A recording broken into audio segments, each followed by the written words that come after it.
Perhatian cerita ini benar-benar murni karangan dari penulis itu sendiri.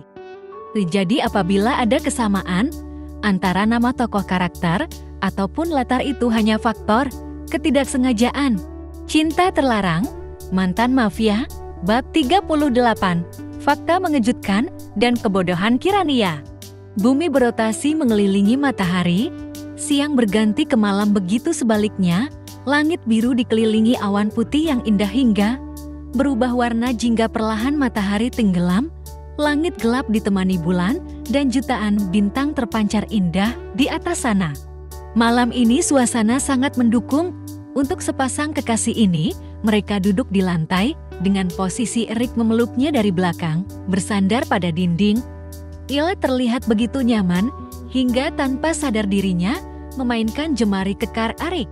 Rick, selain kedua sahabat aku, kamu satu-satunya orang yang tahu hal ini. Walaupun aku tahu yang aku lakukan itu salah dan merugikan diri aku sendiri. Terima kasih karena tidak menghakimi aku, entah orang lain, mungkin aku sudah menjadi bahan olok-olokan terlebih mereka yang tahu profesi aku. Ucapnya berubah sendu. Kamu ingat saat kita tak sengaja bertemu di minimarket dan di taman? Ella mendongak dan mengingat-ingat lalu mengangguk. Erik melanjutkan ucapannya. Di situ aku merasa menjadi percaya diri. Karena satu kelemahan yang aku punya, berkat ucapan seorang wanita pada malam itu. Entahlah aku menyebutnya apa kelemahan, kesialan, atau apapun itu. Dulu aku benci sama tubuhku, yang menolak semua minuman selain air putih, dan susu itu pun yang strawberry.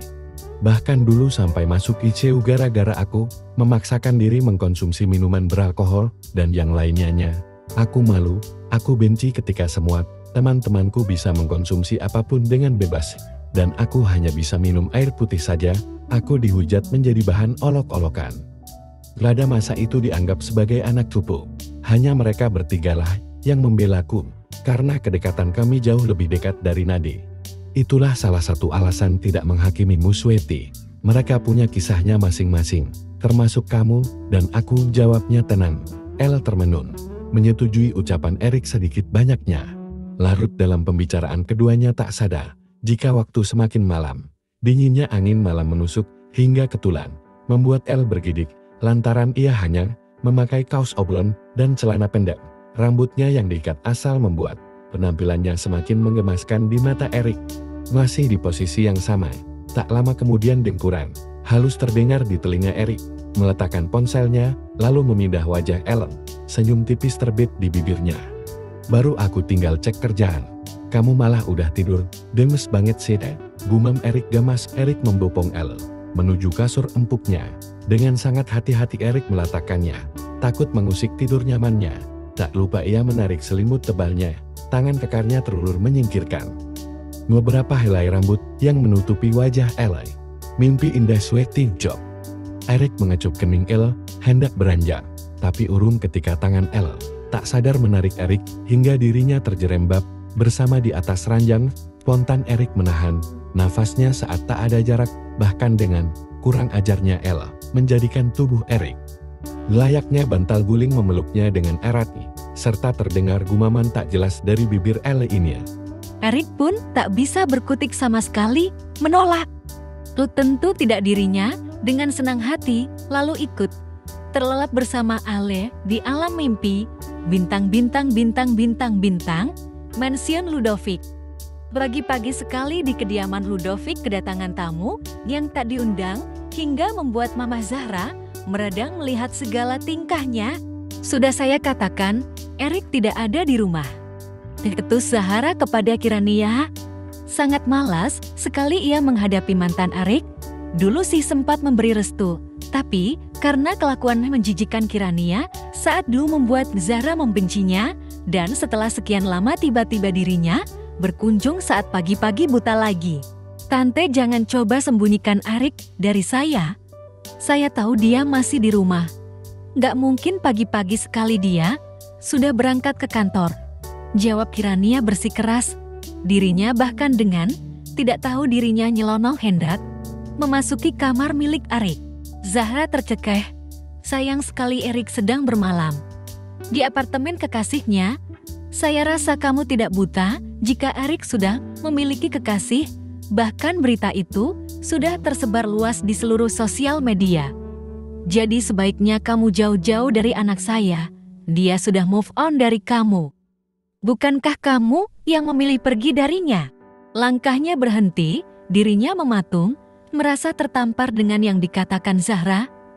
Pergi atau saya panggil pengawal untuk melempar kamu dari sini. Dengan nafas yang memburu, Zahra menatap tajam Kirania. Dengan langkah kesal, ia pun keluar dari rumah megah, milik mantan kekasihnya yang ia sia-siakan dahulu. Ya, kenyataannya memang seperti itu. Kirania melajukan mobilnya dengan kecepatan penuh. Hatinya panas ketika mendengar ucapan yang dilontarkan Zahra. Bermalam. Itu artinya mereka tidur berdua. Dan pasti sudah melakukan hubungan argih. Berteriak Kirania, mencengkram setir kemudinya dengan erat. Rik, bahkan dulu kamu menyentuhku pun enggan. Bagaimana bisa kamu tidur dengannya? Apa kurangnya aku? Lirihnya Peri Saed. Membayangkan mereka berdua, mobil Kirania sampai di salah satu pekarangan rumah yang cukup mewah, tetapi tidak semewah mansion milik keluarga Ludovic. Keningnya berkerut saat melihat mobil yang begitu asing terparkir di situ. Maaf Nona, Tuan Edgar sedang tidak bisa diganggu. Irgur salah satu bodyguard yang berjaga di ambang pintu. Kalian tidak tahu siapa saya? Jangan kurang ajar, saya mau bertemu Edgar. Dijawabnya dengan nada yang tinggi. Maaf sekali lagi Nona. Memesan Tuan Edgar tidak mau diganggu oleh siapapun. Sambungan menunduk hormat. Termasuk saya. Saya ini kekasihnya Edgar. Awas kalian. Tak mengindahkan para bodyguard itu, Kirania menerobos masuk dengan seluruh kekuatannya. Ada siapa sih di dalam? Kenapa gue nggak boleh masuk? Gerutunya kesal, lalu samar-samar ia mendengar suara desahan yang cukup samar. Hatinya bergemuruh, pikirannya berkecamuk, mencoba menepis pikiran buruknya, hingga Kirania sampai di anak tangga teratas. Suara desahan itu semakin terdengar jelas, tubuhnya mematung saat melihat pemandangan yang menyesakkan hatinya, dirinya mendapati Edgar tengah berhubungan dengan wanita lain. Edgar, apa-apaan kamu ha? Diteriaknya, lalu berjalan menghampiri wanita yang masih telanjang bulat. Plak, plak, plak. Dasar wanita murahan, dia ini kekasih saya. Pasti kamu sengaja kan menggodanya. Kirania terus menampar wanita ini hingga jatuh tersungkur. Edgar sempat mematung, terkejut kenapa Kirania bisa ada di sini. Tatapan matanya berpindah kepada Edgar. Apa maksud semua ini Edgar? Jadi ini jawabannya, beberapa hari ini kamu menghindar dari aku. Hah? Apa yang kurang dari aku? Apa Edgar? Teriaknya nyalan di hadapan muka Edgar, hingga si empunya memejamkan kedua bola matanya. Edgar tersenyum dengan tengilnya.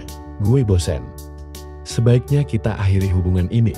Jawabnya santai tanpa dosa. Dirinya lalu meninggalkan mereka berdua begitu saja. Edgar, jangan gila kamu. Aku masih sayang sama kamu. Titah yang memelas mencekal tangan Edgar. Tapi sayangnya gue enggak. Lo tahu Kirania selama ini, gue hanya menjadikan lo budak nafsu gue aja. Dan satu lagi yang lo harus tahu. Gue akan selalu merebut apapun yang dimiliki oleh Erik, termasuk lo saat itu. Seharusnya saat ini lo paham. Tujuan gue adalah merebut Elle dari Erik. Gue udah nggak butuh lo lagi. Tangis Kirania pecah saat itu juga. Bodoh. Kenapa ia dengan gampangnya menyakiti Erik yang dengan jelas mencintainya, dengan tulus dan memilih si brengsek Edgar?